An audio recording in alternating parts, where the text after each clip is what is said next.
Hello everybody, welcome to my channel Chapter Chat, and today we are going to discuss a very important poem, An Acre of Grass by W.B. Yeats. So those who are new to my channel, please do subscribe my channel. So let's start. This particular poem, this was published in 1939 and it is a 24 lines poem, and the rhyme scheme is A, B, C, B, D, D.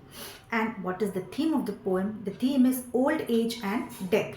So इस poem में poet को उनको realise होता है कि अभी वो old हो गए हैं और उनके मेंटली एंड फिज़िकली वो बहुत वीक हो चुके हैं। वो यूथ में जितने एनर्जेटिक थे, जितने यंग थे और वो सब कुछ कर लेते थे, as he is growing old now उनमें वो ताकत नहीं है, वो फिज़िकली अभी वीक हो चुके हैं and he is not able to do all his work. और उनको ये रियलाइज़ हो रहा है कि अभी वो ओल्ड हो रहे हैं और उनकी डेथ भी हो जाएगी। And W.B. Yeats was born on 13 June 1865 and he died on 28 January 1939. So let's start the poem. Picture and book remain an acre of green grass. So here the poet is saying that अभी इस as में आने के बाद at old age, जब वो old age में पहुंच चुके हैं, उनके पास क्या है? Right now he only has picture and books. अभी उनके पास उनकी यादें हैं, ही हैज़ ओनली मेमोरीज, और उन मेमोरीज में क्या है? पिक्चर, उनके जो पिक्चर्स होते हैं, जो फोटोग्राफ्स होती हैं वो हैं उनके पास, और एक बुक है।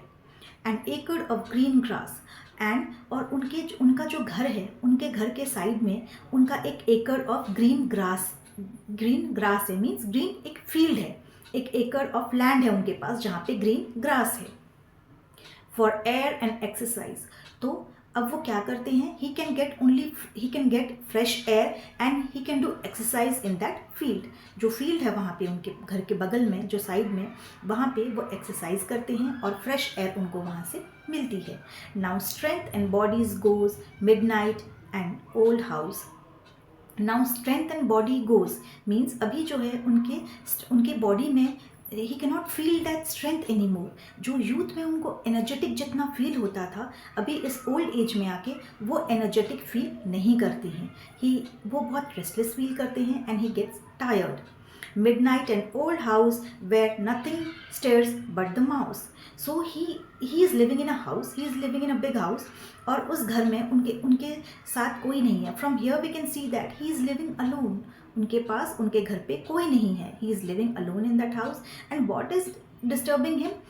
वहाँ in that house he is irritated by the movement of a mouse. रात को उनके घर में एक माउस है, वो रात भर उनके घर में मूवमेंट करता है, और जिस मूवमेंट की वजह से वो बहुत इरिटेट हो जाते हैं, because he is very irritated with that noise the mouse is making. My temptation is quiet, here at life's end. So here is telling his temptations means what? His desires, his temptations.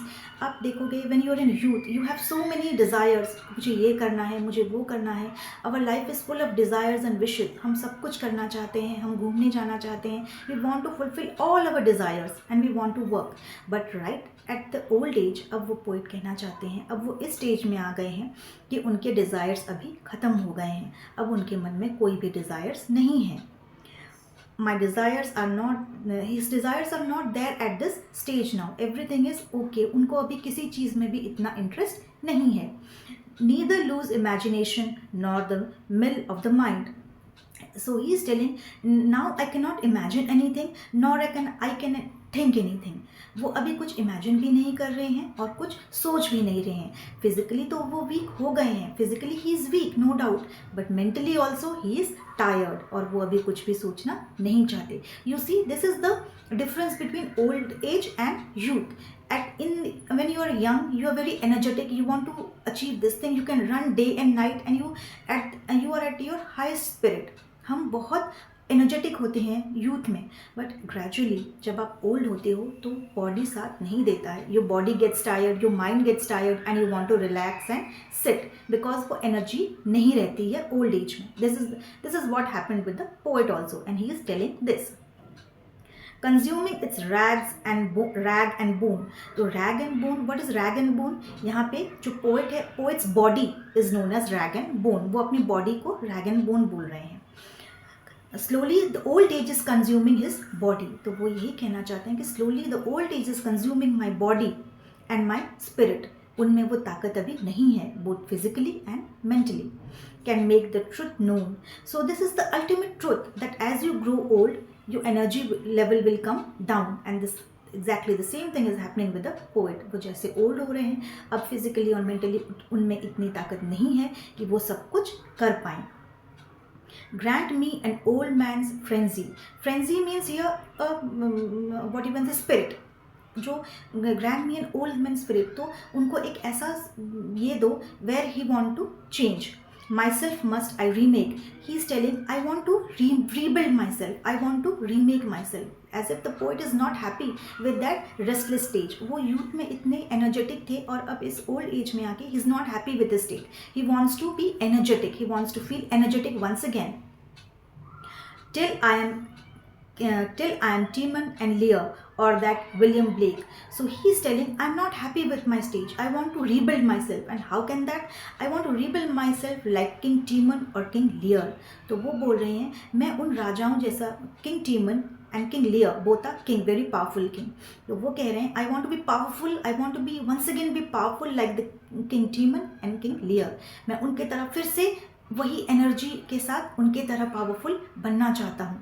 और that William Blake, और may be like William Blake, because William Blake who is so creative in his mind.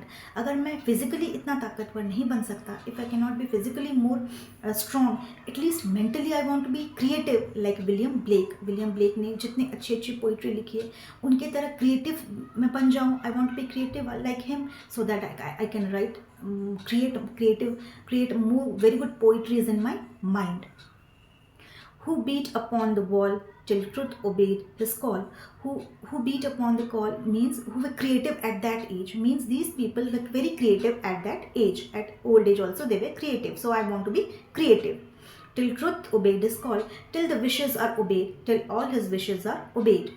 People want to, so he is telling that he's not happy with his old age, like he's feeling lazy, he's feeling sleepy, lethargic, he doesn't have energy. So he's telling, I'm not happy with my stage right now. I want to be more creative. I want to do something. मुझ में वो energy मुझे दोबारा चाहिए जो उनके old young age में उनके पास थी. A mind Michelangelo knew. So who is Michelangelo? Michelangelo is a very famous Italian sculptor, painter and architect who was genius in his field. He was a brilliant sculptor. So he is telling he wants a mind like Michelangelo where he can pierce the cloud. Means उनके वो अभी चाहते हैं कि उनके दिमाग इतना sharp हो माइकलैंजेलो जैसा, जैसे कि वो बादलों को चीर दें और कुछ क्रिएटिव करें.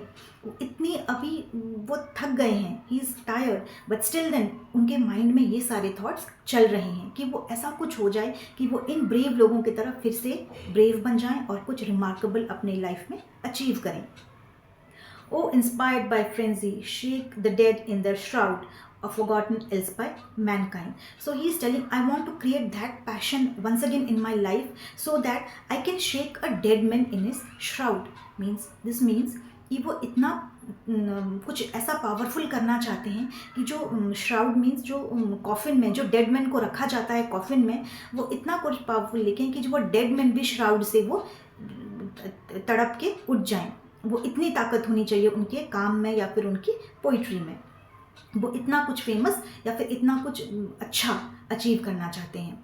Forgotten by humans, this old man's mind. So this old man's mind is like an eagle's mind. Eagle जैसे शार्प होता है, this old man's mind, ये इनका भी माइंड ऐसे शार्प हो जाए और वो ऐसा कुछ रिमार्केबल कर जाएं. So this is the end of the poem. And the main theme of the poem is old age and death. यहाँ पे जो पोइट हैं, he is very much irritated by his old age. वो अपने old age से बहुत irritate हो गए हैं और वो चाहते हैं कि ये old age में भी जैसे वो यूथ में जितने स्ट्रॉन्ग थे, जितने एनर्जेटिक थे, in this old age he wants to achieve something creative. He doesn't like sitting idle and sleeping like all the older men, and he wants to create something more creative with his mind. उनको वो youth, वो energy, वो सब कुछ दोबारा चाहिए. This is the end of the poem. I hope आपको poem समझ में आई हो. Please do write me on the comment section and please do subscribe my channel. Thank you.